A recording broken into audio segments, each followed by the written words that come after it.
Gute Basti, schön, dass du bei uns bist. Hier beim Giazzo, Deutschlands schnellst wachsendes Pizza-Startup direkt aus Hessen. Ich bin der Paul. Du bist der Paul und du hast ein Trikot an, das erinnert mich zu sehr ein bisschen an Mainz und retraumatisiert mich jetzt schon. Ich habe keinen Bock über das Spiel zu reden, muss ich ganz ehrlich sagen. Fußball 2000 streikt. Da müssen wir Nein, Quatsch. Marvin, Phil und ich reden drüber. Super. Ja, noch eine geile Pizza essen. Sehr gut. Keine Ahnung, ihr schreibt Kommentare, WhatsApp, Instagram, was weiß ich. Ganz ehrlich, die Eintracht schafft es, dass man fast keinen Bock mehr hat. Fußball 2000, wir sind wieder da und liebe Leute, ich glaube, wir müssen über dieses merkwürdige Spiel sprechen. Ihr habt es in den Highlights gesehen, ihr habt es bei bei unserer Reaktion gesehen, wo wir einigermaßen angefressen waren. Die Eintracht verliert in Mainz und lieber Phil, 1:2. Wie ist deine Gefühlslage heute? Merkwürdig finde ich, sehr freundlich formuliert. Ja, und das auf jeden Fall. ist ein schöner Einstieg, um sich dem Ganzen langsam anzunähern. Ich habe selten das Problem, dass es mich am Tag danach mehr triggert als direkt nach Abpfiff. Diesmal habe ich es, aus ganz vielen verschiedenen Gründen. Kommunikativ, sportlich, inhaltlich, die letzten Tage vor dem Spiel, während des Spiels, nach dem Spiel. Wenn ich das alles zusammenpacke, geht es mir heute schlecht. Ich bin dezent bis maximal irritiert über viele Dinge und bin heute in dem Zustand, dass ich denke, nach 6 Wochen ist dieser Trainerwechsel emotional wie auch sportlich eigentlich schon verpufft. Diese Verpuffung, ja, das ist kein Term, den wir sonst im Panorama-Nachrichtenbetrieb haben, sondern das ist eine andere Art der Verpuffung, dass halt wirklich du nicht mehr merkst, dass da so viel drin ist, dass da so viel Energie ist, wie es am Anfang noch war. Darüber müssen wir heute sprechen. Insbesondere werden wir auch im Verlauf dieser Sendung natürlich über Mario Götze sprechen, was davor ja im Vorfeld auch schon ein kleines Thema war. Guck mal, wir haben uns extra vorbereitet, wenn das mal nichts ist. Aber Basti, in Sachen Vorbereitung muss man ja natürlich auch sagen, dass die Eintracht sich eigentlich auf Mainz hätte vorbereiten sollen. Es gab einige Veränderungen, und zwar war Johnny Burkhardt wieder im Team, Arthur Theat auch. Riera hat nach dem Spiel gesagt in der Pressekonferenz, dass er ja auch zeitweise wirklich auch mal mit 2 Stürmern spielen wollte. Ich will dich fragen, kommen wir zum Spiel selbst. Hast du das gesehen? Ist dir das überhaupt aufgefallen? Oder, ich weiß, wir haben eben gerade schon eine Massage Backstage gemacht, ja, damit es ein bisschen besser geht. Kannst du mir trotzdem ein wenig sagen, was du auf dem Spielfeld gesehen hast? Nö. Boah, eigentlich habe ich gar keinen Bock mehr darüber zu sprechen. Anders als bei Phil ist es so, dass ich war gestern richtig sauer. Ja. Und heute rede ich mir eigentlich ein, dass es mir egal ist, aber um auf die Frage einzugehen. Nominell ja, das zieht sich ja durch die ganze Riera-Zeit, dass du zumindest vorm Spiel Bock auf die Aufstellung hast, weil nominell sind das ja schon mutige Aufstellungen. Du hast ja quasi 5 Offensive auf dem Platz, du hast eine offensive Viererreihe plus noch einen Stürmer.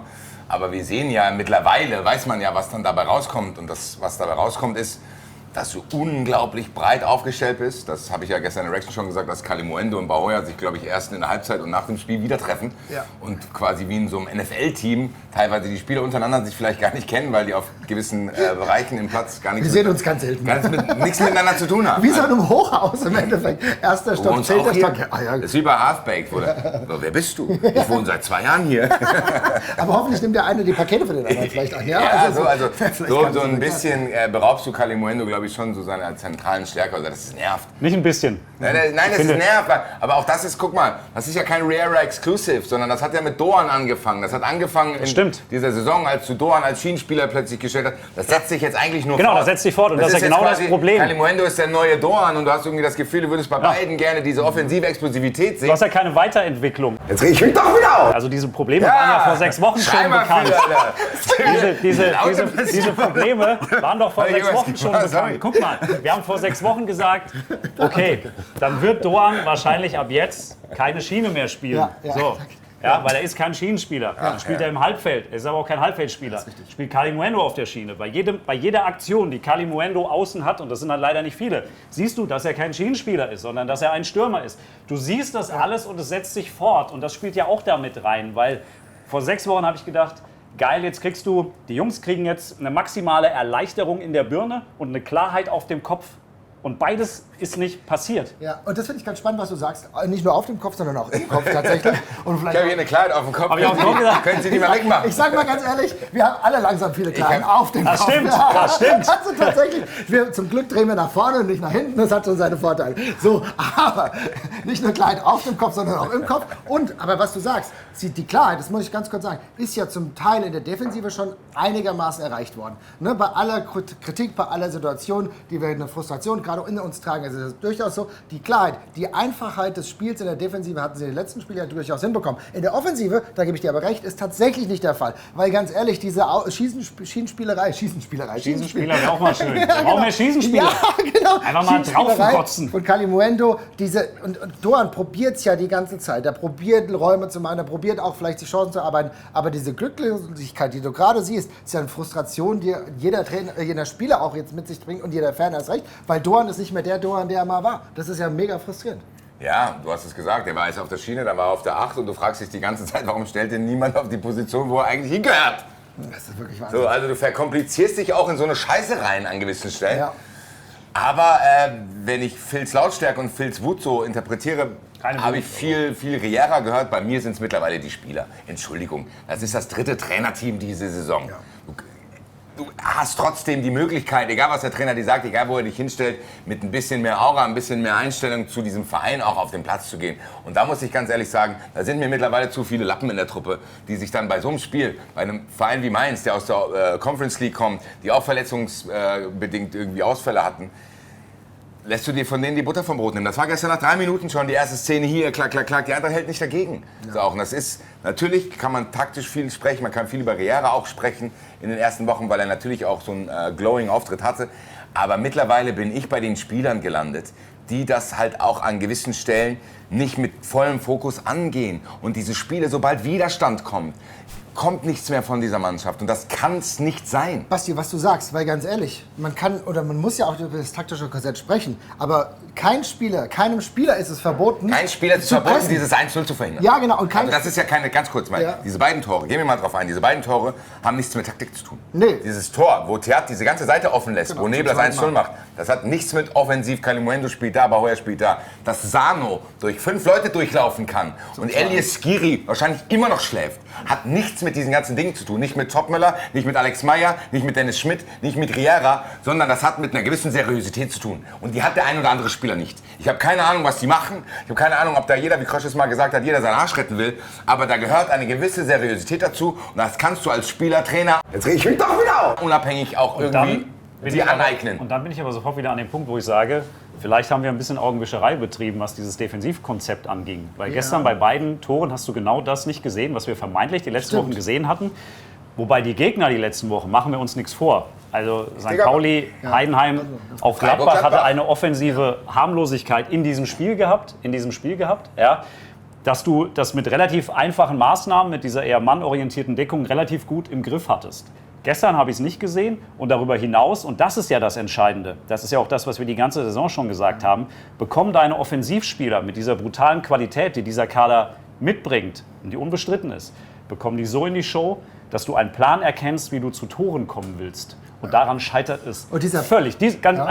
Dieser Fußball jetzt unter Albert Riera offensiv unterscheidet sich in nichts von dem, was wir unter Dino Topmöller gesehen haben. Das ist tatsächlich genau der Punkt. Ich glaube, genau da müssen wir rangehen, weil ich finde schon, defensiv war es die letzten Wochen wesentlich besser. Ja, es war auch gestern hast du halt gemerkt, dass du Schwierigkeiten hattest, insbesondere mit der Reinnahme von Theat, der die linke Seite echt offen hat laufen lassen. Du siehst mit Da Costa, der beispielsweise schon eine Riesenchance hatte, die hat er dementsprechend nicht genutzt. Da Costa sehr umtriebig auf seiner Seite, muss ich sagen. Freue mich ja für ihn, dass er so eine gute Bundesliga-Saison für ihn spielt. Ja. Aber trotzdem für die Eintracht ist es total ärgerlich. Und für uns ist es auch ärgerlich, weil wir sehen, dann ist es so, dass die Mainzer die Chancen wenigstens nutzen und wir nutzen sie nicht. Aber was mich auch ärgert, ist die Tatsache, dass wir das Pressing, was wir vor ein paar Spielen noch gehabt haben, auch verloren haben. Und da stelle ich mir schon die Frage, wie kann das sein? Ist das eher ein Spielerding oder würdest du das eher auf Riera schieben? Weil normalerweise die Anfänge waren doch sehr gut.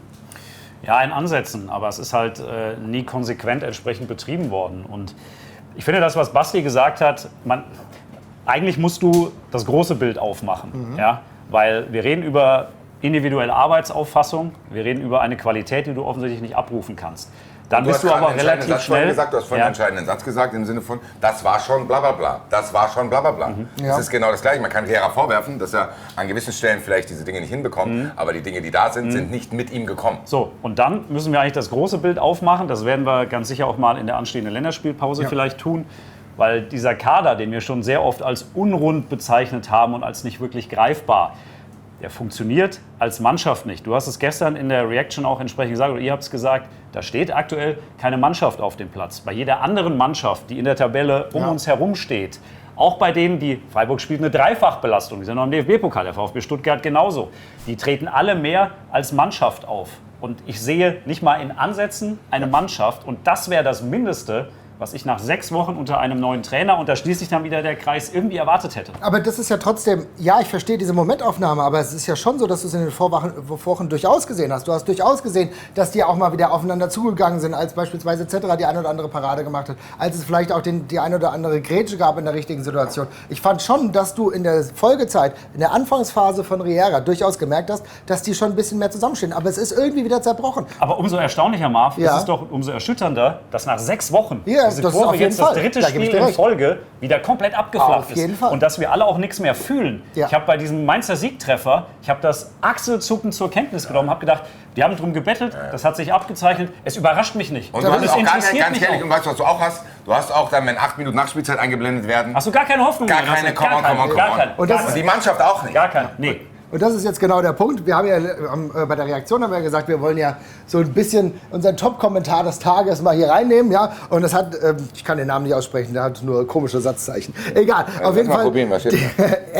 CK. Das klingt wie jemand, der im Internet nicht erkannt wird. Ja, wahrscheinlich auch mal. Das sagt auf jeden Fall. Und für Klarnamenpflicht bei Fußball 2000. Repliziert eigentlich das, was du gesagt hast, die Saison fuckt ab. Genau das ist es. Mehr gibt es eigentlich gar nicht zu sagen. Und der RC Atari, schöner Name. Selten, dass ich mich so auf ein Ende der Saison freue. Und das ist natürlich schon krass, weil eigentlich war, und das ist ja das Frustrierende, in den letzten Wochen immer noch was möglich. Und wir haben ja selbst das 1:0 haben wir gegen Heidenheim, haben wir ja relativ positiv beschieden. Ja? Das hätte man auch ganz anders sehen können. Wir waren einigermaßen positiv und haben gedacht, okay, gegen Mainz, vielleicht gibt es da nochmal einen Wechsel der Motivation oder vielleicht eine Steigerung, die dann auch gegen Mainz ein gutes Ergebnis bringt. Aber jetzt sehen wir sozusagen, ehrlich gesagt, keine Ahnung, natürlich ist theoretisch der Europacup noch drin, aber niemand fühlt es, und sehr, sehr viele auch Fans, mit denen wir nach der Reaktion, vor der Reaktion gesprochen haben am gestrigen Tag, die waren auch alle so, dass sie gesagt haben, ey, ich will eigentlich nur noch das Ende der Saison. Und wie frustrierend, Phil, ist das überhaupt? Du bist Tabellen-7. Ja. Das wird mit ziemlicher Wahrscheinlichkeit für einen Europapokalplatz reichen. Ja, auch die Conference League, jetzt das ist, wovon wir alle träumen, genau. Das spielt keine Rolle. Aber es ist für den Verein extrem wichtig, ist für das Umfeld extrem wichtig, denn auch solche Fahrten kannst du zu Feiertagen machen. Ja? Da kannst du wahnsinnig viel positive Energie rausziehen, als Club, als Umfeld. Will das die Eintracht? Ich weiß nicht, ob das Gefühl gerade bei der Eintracht so ist, dass sie das überhaupt wollen. Ich sehe es auf jeden Fall nicht. Ne? Du willst das, du musst das auch wollen, ja, allein um im UEFA TV-Geld-Ranking weiter drin zu bleiben. Das Ding ist, wir haben Mitte März, du stehst auf einem Platz, der am Ende sehr wahrscheinlich für den Europapokal berechtigt, und niemand fühlt irgendwas. Nee, und alle sagen, Saison abpfeifen. Und diese Diskrepanz, das ist ja absurd. Das ist ja absurd. Definitiv. Und da musst du allerspätestens im Sommer, musst du intern dich wirklich mal sehr ehrlich machen und dich fragen, wie das dazu kommen konnte, dass gefühlt niemand mehr gerade irgendwas fühlt. Doch nur was spürt! Ich einen interessanten Punkt ein, denn ich habe mir die Pressekonferenz nach dem Spiel angeguckt. Ich habe es nochmal aufgeschrieben und das hat mich ein bisschen irritiert. Denn er hat gesagt, ich habe es nochmal hier aufgeschrieben, keine Fake News hier machen. Ja, ich habe es auf Deutsch übersetzt, aber keine Angst, es wird trotzdem passen. Ja, genau. Und zwar, er weiß ganz genau, wo das Problem liegt, das hat er bei der PK gesagt, und er weiß auch, dass er das aber mit der Führung klären muss. So, und da stelle ich mir die Frage, ging eher in Richtung Saisonende. Was meint er damit? Was soll der damit meinen? So, ich kann jetzt jeden Halbsatz von Riera, wie alle das machen, zerlegen. Der wird meinen, dass an gewissen Stellen die Qualität nicht da ist. Das stimmt. Die Frage ist, ob er das sagen muss. Das ist unglücklich, das ist dumm, das machst du nicht. Also diese After-Game-Kommunikation gestern von ihm war auch nicht ideal. Nee. Und da haben sich auch viele drauf gestürzt. Bei mir ist das aber in der Prioritätenliste vielleicht auf Platz 7, 8. Deswegen will ich da auch gar nicht so emotional drauf eingehen. Weil man kann es kritisieren, aber es wäre eine absolute Gaslighting-Diskussion, wenn das Hauptthema ist. Also wenn der Nachdreher vor diesem Spiel der Trainer ist, dann verkennt man viele, viele grundlegende Probleme, die du vorhin angesprochen hast. Da ist keine Mannschaft, da ist niemand, der geil drauf ist, den Europapokal zu erreichen. Da ist niemand, der zu schätzen weiß. Da sind gestern über 10.000 Frankfurter in diesem Stadion. Stimmt. Und dieser Stimmung im Stadion, hast du diese Stimmung, die du gerade angesprochen hast, überhaupt nicht angemerkt, Marvin. Ja. Wir waren gestern da, das war unglaublich laut. Ja. Die sind nach dem Spiel mit Applaus verabschiedet worden. Das heißt, von Fanseite her wird transportiert, Leute, seid mal dankbar. Ihr habt die Chance von Leverkusen aufgemacht bekommen. Die spielen 3-3 in Heidenheim. Da sind 10.000 Leute. Das Wetter ist gut. Digga, weiß mal bitte wieder dein Leben zu schätzen und auch wo du spielst. Und das siehst du diesen Spieler nicht an. Da kann ich mich jetzt in teilweise irgendwelchen Details verlieren, natürlich, und die müssen auch besprochen werden. Aber die Grundbasis muss diese Mannschaft sein, die das, was sie hat, zu schätzen weiß. Und das ist ein guter Vertrag, das sind 10.000 Auswärtsfans, das war an dem Tag gutes Wetter und eine Chance für die Europa League sogar noch in einer gewissen Konstellation zu erreichen. Und das hast du niemandem angesehen in dieser Mannschaft und das war beispielhaft. In diesen 8 Minuten, wo nicht einer in irgendeiner Art und Weise ausgestrahlt hat, wir wollen dieses Spiel noch gewinnen. Und sorry Marvin, abschließend noch, was zu Phil gesagt hat. Wir spielen die Saison praktisch dadurch, dass Larsson so einen kleinen, unerklärlichen Downfall hat. Den kann man, glaube ich, schon so bezeichnen. Ja. Großer Eintracht. Die Eintracht spielt diese Saison, und da hat Riera einen Punkt, von dem, was du gerade vorgelesen hast. Die Eintracht spielt praktisch ohne zentrales Mittelfeld diese Saison. Kommt diese Diskussion wieder? Nein, es ist ja, was ist. Ich glaube, das ist ein großer Punkt von dem, was er meint. Weil als er gesagt hat, das letzte Viertel ist Quality of the Players, da meinte er, glaube ich, nicht, wie alle gedacht haben, die Offensivabteilung, weil das könntest du um die Ohren hauen, weil die ist gut besetzt. Was er meinte, sind Leute, die diese Offensivabteilung mit Pässen füttern, und da hat er absolut recht. Wenn ich sehe, als Skiri reinkommt, wie der das Spiel irgendwie eröffnen will, Digga, das ist praktisch nicht vorhanden. Und da muss man, über solche Spieler wie Skiri, muss man einfach mal objektiv sprechen, auf Eintracht-Seite. Larsson auch. Larsson, du musst die einfressen. Das sind diese Spieler. Da musst du eine Inventur machen und sagen, ey Leute, wir haben es jetzt ausprobiert, es hat mit dem Trainer nicht geklappt, mit dem Trainer auch nicht. Und da müssen wir gucken, wie es weitergeht. Deswegen, ich unterschreibe die Aussage, ehrlich gesagt, die muss man trotzdem so nicht treffen. Ja. Es ist aber genau das, was du sagst, und das sagen wir ja seit Wochen, dass wir in der Defensive und auch im zentralen Mittelfeld ein elendes Gekicker haben. Das ist auch so. Es war auch gestern wieder ein Querpass-Festival. Und im Endeffekt, du hast die letzten 8 Minuten angesprochen. Tatsächlich wäre das aber dann nur die Chance zum 2-2 gewesen. Und ich muss auch sagen, die Gier auf einen Sieg in Mainz, die habe ich von Anfang an nicht gesehen. Und das ärgert mich, weil du hast ja genau diese Situation skizziert. Theoretisch hättest du die Möglichkeit auf mehr gehabt bei dem Spiel gegen Mainz. Und ich habe es in den kompletten 90 Minuten nicht gesehen. Und dass ich dann irgendwie vielleicht noch einen Unentschieden hergaukel, ist genauso, ganz kurz, ist genauso wie das, was wir dann am Ende erreicht haben gegen Werder Bremen. Auch da war ich richtig stinkig, weil die Eintracht es nicht geschafft hat, gegen einen halbtoten Gegner hier überhaupt einen Dreier zu holen. Und gegen Mainz wäre es möglich gewesen, wenn du anders rangegangen wärst. Und da kommt jetzt aber wieder die Kommunikation ins Spiel des Trainers, die ihm gerade so ein bisschen auf die Füße fällt. Weil die Fallhöhe war und ist von Anfang an sehr enorm gewesen. Wenn du von Anfang an sagst, meine Spieler springen für mich vom Balkon, und wir werden nie ein Spiel verlieren, weil nicht genug Energie auf dem Platz ist, dann sind solche Auftritte dann irgendwann schwierig. Ich fand, anders als du, die Aussagen nach dem Spiel gestern auch bedenklich. Ich finde nicht, dass ein Trainer nach 6 Wochen der Mannschaft öffentlich, egal in welchem Mannschaftsteil, öffentlich die Qualität absprechen kann. Da weißt du, was das auch mit einer Mannschaft macht, eine solche Aussage. Plus, ein Albert Riera wird gewusst haben, worauf er sich einlässt. Was für Spieler in dieser Mannschaft spielen. Das ist unglücklich. Ich finde generell Belehrungen auf Pressekonferenzen, eingangs wie vor dem Spiel, sehr, sehr unglücklich. Und ich finde auch gestern nach dem Spiel der Satz mit, es hätte ein Wunder gebraucht, um als Eintracht Frankfurt in Mainz zu gewinnen, auch wenn er sich, ich weiß Basti, wir haben vorher darüber gesprochen, wenn er sich darauf bezieht, dass du halt von den letzten 21 Spielen da nur 1 gewonnen hast. Das sind alles Sachen, das musst du nicht machen. Und das erscheint dann in einem anderen Licht und das ist, niemand profitiert davon. Niemand profitiert davon. Und das kannst du vielleicht in der slowenischen Liga, ist das wahrscheinlich relativ egal. Aber in Frankfurt hast du ein anderes Umfeld und das wird anders wahrgenommen, es wird anders interpretiert und das muss ihm relativ schnell, dem Trainer, mal jemand sagen. Kannst du mir Kontext geben, weil ich nicht verstanden habe, was du mit der Belehrung vorher meinst? Das weiß ich einfach nicht. Kannst du das sagen? Auf der Pressekonferenz vor dem Spiel, bevor die erste Frage kam, hat Riera zu einem mehrminütigen Monolog ausgeholt und den Medienvertretern erklärt, dass sie alles gerade deutlich zu negativ sehen. Okay, alles klar. Danke dir. Wie gesagt, das hatte ich nicht gesehen, deswegen ist es gut, um diese Einordnung zu haben. Ich verstehe auch und finde einen Punkt ganz wichtig, dass du sagst, das war ja schon eine Quatschaussage. Man kann doch einfach mal sagen, so eine Quatschaussage. Ein Miracle gegen Mainz zu gewinnen, in Mainz zu gewinnen, das muss für die Eintracht immer möglich sein. Und es ist auch scheißegal. Ich verstehe auch immer nicht, wenn du Statistiken heranziehst, das ist wie, als wäre das irgendwie so eine Pflicht, als wäre das irgendwie, wird es nicht anders möglich. Das ist ja Quatsch. Statistiken sind da, um gebrochen zu werden. Und weißt du, ich meine, es gibt ja nichts, wo du sagst, okay, 21 Mal nicht gewonnen, da werdet ihr es auch schwer haben. Es gibt ja keinen magischen Stab, das ist ja Bullshit. Es kommt nur auf die Motivation drauf. Die haben Donnerstagabend gespielt, Basti hat es gestern auch gesagt, die hatten gefühlt 79 Verletzte. Die gehen komplett auf dem Zahnfleisch und über 90 Minuten hat Mainz 05 das Doppelte an Gier, an Willen, an Leidenschaft. Und das ist ja genau das, worauf wir uns festmachen können, weil die Gier, die Leidenschaft, aber auch die Stringenz in der Offensive war bei der Eintracht nicht zu sehen. Wir haben erneut nicht gesehen, wir haben vorher über 2 Stürmer gesprochen, das war nicht da. Ich habe diese Pressing-Leidenschaft der Eintracht nicht gesehen, da war Mainz viel bissiger, die haben viel mehr Fehler bei der Eintracht provoziert und das hat dazu geführt, dass die Eintracht zu Recht am Ende als Verlierer vom Platz gegangen ist. Und klar, man kann über Reara jetzt darüber sprechen. Ich glaube, du willst das eher nicht tun, wenn ich dich so richtig deute, oder wolltest du dazu noch was sagen? Nee, also ich finde, dass man darüber sprechen kann, wie viel das tut, aber was mir bitter aufstößt, ist diese Vehemenz, mit der das getan wird und auch teilweise über die Medien orchestriert wird. Dass wir jetzt schon anfangen, wieder die nächsten Scheindiskussionen zu haben, wo Leute, die in anderer Verantwortung sind, viel mehr Verantwortung für die Situation tragen. Ja. Weil du kannst jetzt, ganz ehrlich, der Typ redet Spanisch. Dann wird das von ihm auf Englisch transferiert und von diesem Englischen... Er redet Englisch. Ja, aber ich meine, der denkt Spanisch. Okay. So, dann redet der Englisch, das heißt, hier ist ein Transfer und dann nehmen Leute, die scheinbar nicht viele Englisch verstehen, nehmen das auf und übersetzen das dann auf Deutsch. Das heißt, wir haben hier schon einen sehr großen Stille-Post-Effekt. Ja. Und dann wird jetzt jeder Halbsatz, du hast es gerade gesagt, der eine interpretiert ihn so.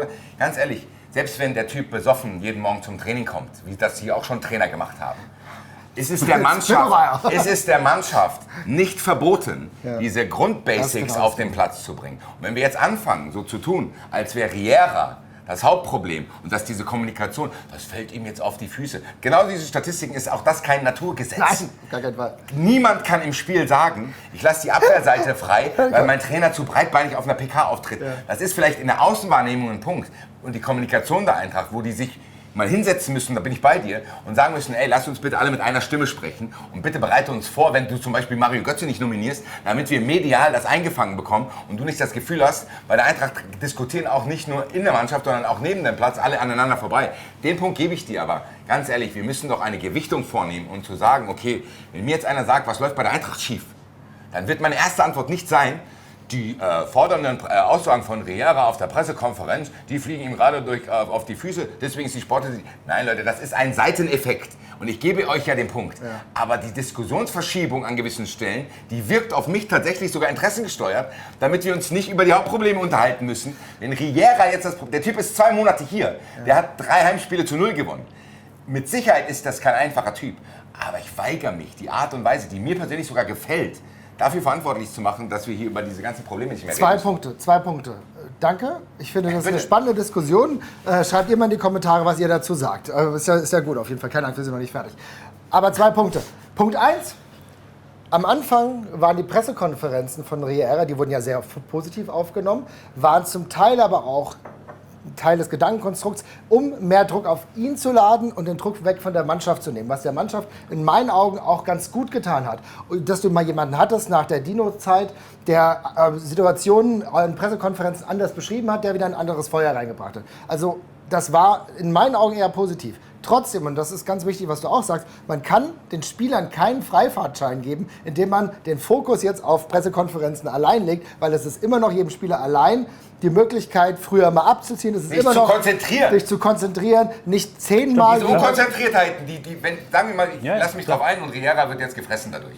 Dann hat diese Mannschaft mit ihren Unkonzentriertheiten und individuellen Fehlern 3 Trainerteams auf dem Gewissen. Entschuldigung. Da kann der von mir aus 8 absurde Halbsätze sagen. Ja. Es geht um Unkonzentriertheit. Aber eine wichtige Diskussion, die man grundsätzlich auch noch führen muss, ist die Tatsache, dass es am Samstag schon heftig rumort hat. Und da hat es mit einem Spieler heftig rumort, den wir sinnbildlich mal hier haben. So.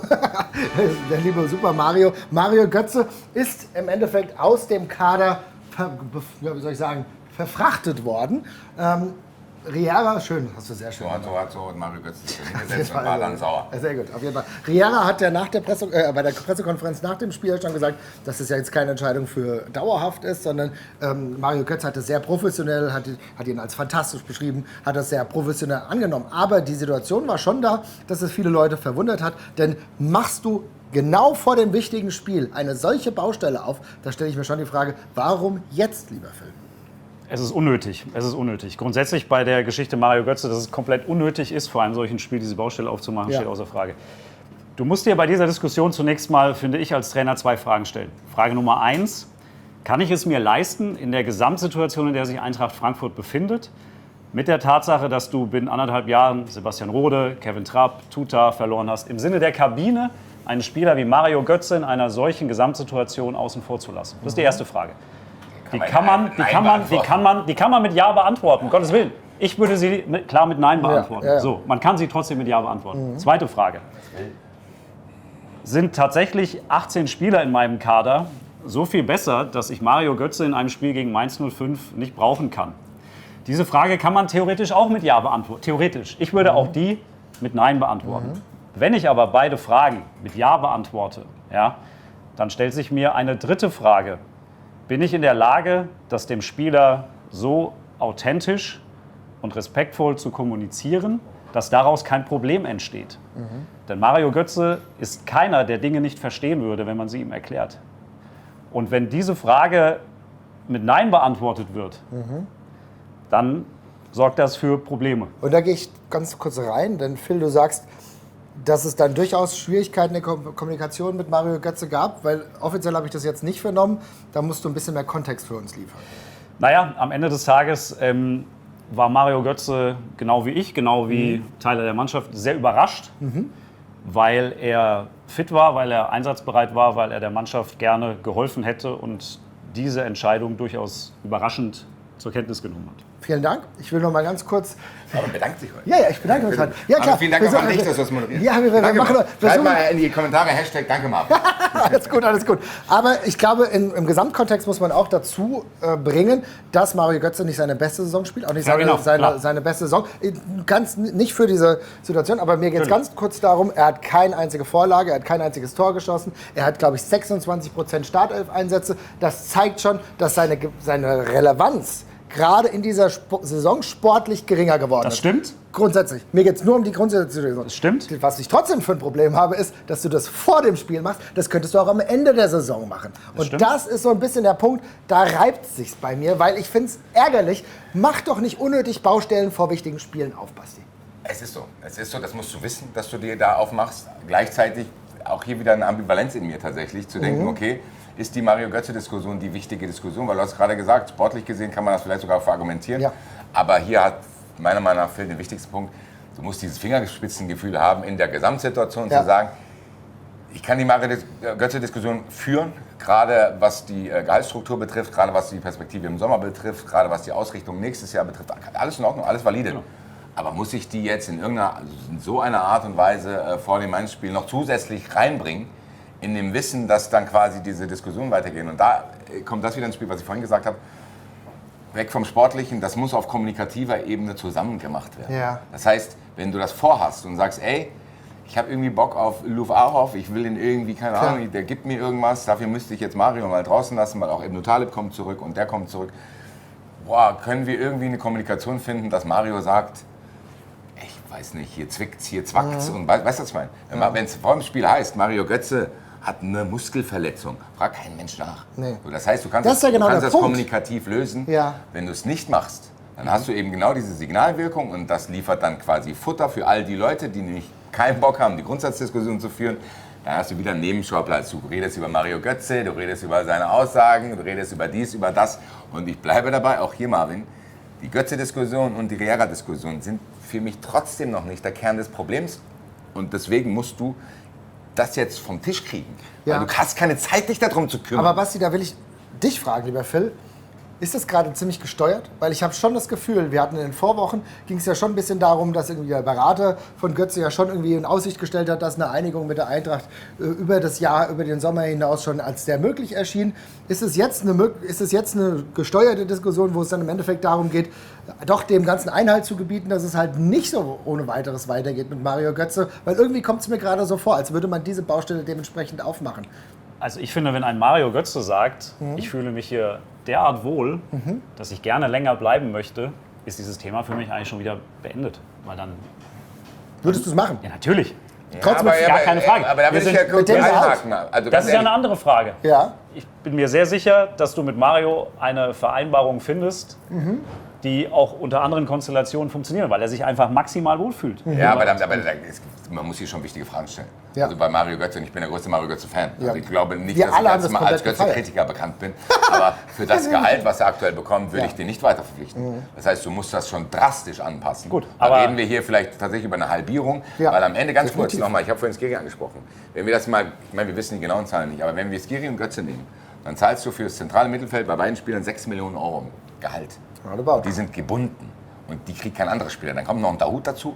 So, und dann hast du praktisch Geld für ein richtig geiles zentrales Mittelfeld, wo du nicht viel rausbekommst. So, die Frage muss man sich schon stellen. Ja. Ist Mario Götze quasi, kann das noch Sinn machen, das weiter zu verpflichten, weil, und wir sehen es ja gerade, du dem Mario Götze dann an gewissen Stellen eventuell auch Diskussionen einkaufst, wenn er nicht spielt, weil man sieht es ja jetzt gerade. Das heißt, aber diese Diskussion, das darf doch nicht öffentlich passieren. Das ist genau der Das Punkt. darf nicht öffentlich passieren, sondern es gebietet sich auch dem Respekt Mario Götze gegenüber, offen zu kommunizieren und eben nicht, was du gerade angesprochen hast, so wie es auch auf mich wirkt, das jetzt hier über Medien-Ping-Pong zu machen. Genau, das kann nicht wahr sein. Redet doch miteinander und sagt, ey, wie ist dein Plan mit mir? Ja, genau. Und wenn du sagst, ey, das reicht nicht und es kann auch manchmal sein, dass du nicht im Kader stehst, auch mit der Information kann Mario Götze arbeiten und für sich entscheiden, ja, unter den Voraussetzungen habe ich trotzdem Bock, weil ich will vielleicht so eine Rolle wie Chandler einnehmen und will einfach nah an der Mannschaft bleiben und kann an gewissen Situationen, bleibe ich auch bei, wäre Mario Götze trotzdem noch ein hilfreicher Spieler, vielleicht jetzt nicht mehr für den Stamm. Aber trotzdem für die Erweiterung. Aber anders, ganz ehrlich, und es kann auch jeder hier in den Kommentaren andere Meinung haben. Der eine sagt, endlich spielt er nicht mehr. Andere,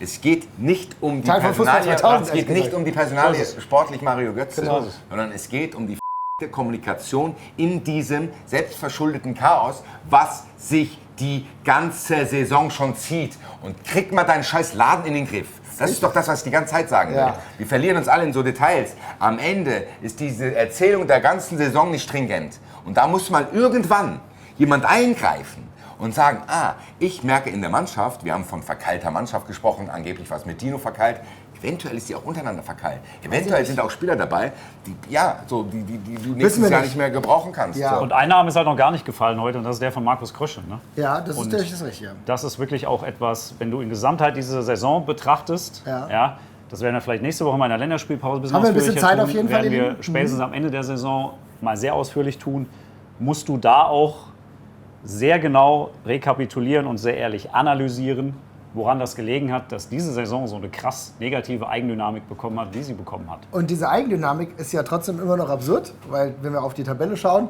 ist immer noch alles möglich. Und es ist immer noch so, dass du eigentlich mit einem anderen Vibe noch mal was kreieren kannst. Aber wir kommen überhaupt nicht. Niemand kommt in den Vibe.